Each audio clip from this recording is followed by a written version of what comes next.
Peter and I married in 1972 and came to New Zealand. I graduated, although we didn't call it graduation. All that happened after you did that final exam was you got a letter in the post that said whether you passed or failed. I can remember getting my letter that said that I'd passed with credit. That actually blew me away. I never imagined that, because the final exam was a 1.5 hour practical exam.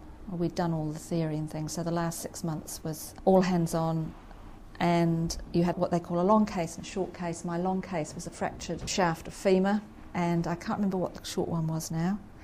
But basically you had to stand by the bed with a physio student pretending to have a fractured shaft of femur, and you'd start talking your way through it, and then the examiners would every now and again come and ask you a question about it, and they'd say, oh yeah, you can, that's all right, go on to the next stage of the rehabilitation or something. So that was our final exam. I got my letter, and I had already got a job in the King's College Hospital group at Dulwich Hospital, which was one of the hospitals we did have some placements at while we were training. But in the meantime, I worked at the local geriatric hospital in our village, and I worked there for 6 weeks over the Christmas holidays. They hadn't had a physio there for ages, so anything I did was wonderful for them. And I worked there for 6 weeks, and I went back after Christmas because we finished our course beginning of November, I think it was. So I worked there, and then in January went to Dulwich Hospital. And my very vivid memory of my first week at Dulwich Hospital was being told, yes, you have to be on an on-call roster, and no, we've never had anybody called in here for weeks or months. I think it was Wednesday of my first week I was on call, and I got the telephone call and I had to go in, and it was a young woman who was pregnant on a respirator. I had not a clue what to do. I think I was there with the medical student as well, so I think we were floundering a little bit, but I think we got through, and I think I had to suction her. I can't remember now, but it was really scary stuff. But after that, I remember going back the next day and saying, what was this you told me about never getting called in? So literally thrown in at the deep end there. I think I was mainly outpatients was my main placement at Dulwich, because Dulwich was the place, I think, where they started doing kidney transplants. We had an isolation unit there where the transplant patients would go in, but certainly somebody who was a new graduate never got close. You could walk past the outside of the rooms there, but we never got close. So Dulwich was, although it was sort of an offshoot of King's, they were using it to start to do things like that. The only other memory I actually have of working at Dulwich was a request through our charge physiotherapist for somebody who would be interested in doing some private work for a gentleman who was an ex-judge who had osteoarthritis probably, and he wanted some private physio at home. And I was saving up my money because my husband and I were engaged at that time and coming to New Zealand, and I said, oh, that's fine, I'll do that. Well, I had to walk from Dulwich through Dulwich Park to his very fancy house on the edge of the park, and he was a big old man, and he wanted his exercises done in his bedroom on his metal frame wire squeaky bed that sagged in the middle.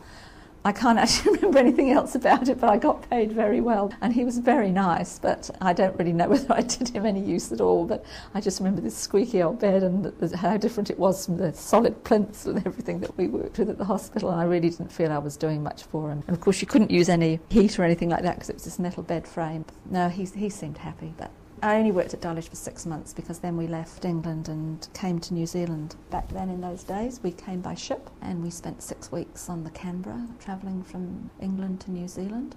I'd already been in contact with Auckland Hospital before I left, and I don't think I had to do anything other than send copies of my English registration certificates as proof to get registered to work in New Zealand. I'd been offered a job at the hospital before I got there, so that just needed to be finalised when we arrived in the end of September. I can't remember what I got paid, but I think compared to what we got in England, I think it might have been a bit more, but compared to these days it seems like peanuts. Went to work at Auckland Hospital. I think my first rotation there must have been in neurological outpatients. I have a memory there too of a gentleman who had had a stroke. And I think I've always really been interested in functional things with people and how to help them get back to what their life was before whatever catastrophe or whatever event had happened to them.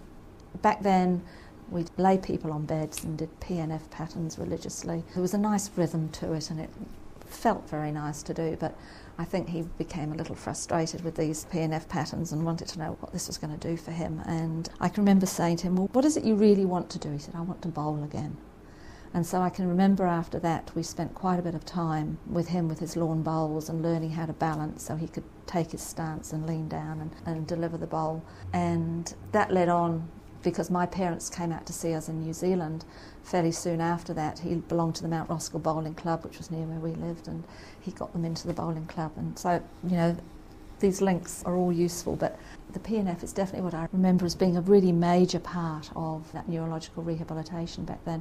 I think I had one more rotation there because I remember working in the Princess Mary Children's Ward at Auckland Hospital as well, and just generally being on call at weekends in other parts of the hospital. You seem to suction babies a lot. That's the main memory I have of Princess Mary. And burns, I think we had a burns unit there, but I don't really remember very much about that because I think I must only have been there about 6 months, and I applied for a job at St Helens Maternity Hospital in Mount Albert in Auckland and got a job there, and I think I was there for a year or maybe a year and a half. That was all completely new to me. I didn't know anything about it at all, but was really interested in the whole thing. So I can remember sitting through lots of antenatal classes, learning everything that you talked about to the mothers. At St Helens, it was supposed to be quite revolutionary back then, literally revolutionary, because the delivery suite was a round building off to the side of St Helens, which I don't think exists anymore. I think it's been sold. So the operating theatre was in the middle of it, and the delivery rooms were all around the outside. And we would, as physios, quite often be expected to sit with mothers when they were in labour, because back then it wasn't necessarily always a thing that husbands felt that they would attend the birth, and so sometimes mums would come in labour with nobody to sit with them. So quite often if we were in the hospital and we didn't have anything else at that particular time, we would be the ones that would often sit through labour and coach some of the mums through.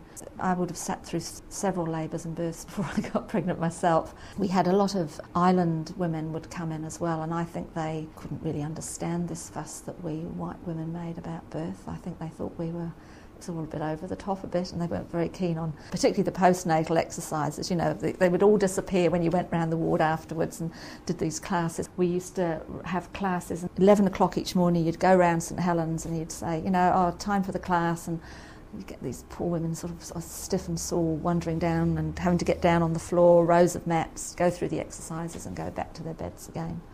I really enjoyed that work, particularly once you get into the antenatal side of things. And again, this comes back to the teaching, because there was a lot of teaching involved. The classes, running the classes. We were educating the mothers, and they ran an evening class as well, which was the one the fathers came to. So the daytime classes were ones usually where the mums came on their own, but we ran a night class as well. And Judy McCann was the doctor who, I think she was particularly influential in New Zealand in anti and postnatal work and the whole movement of education for mothers at that time. And Nan Hooker was the physiotherapist in charge of St Helens at that time as well. From there I went to Maungarii Psychopedic Hospital, which is based on the Manukau Harbour in Auckland, and at that time that hospital, and it was called a hospital, but it was really a residential place for children and young people with a whole variety of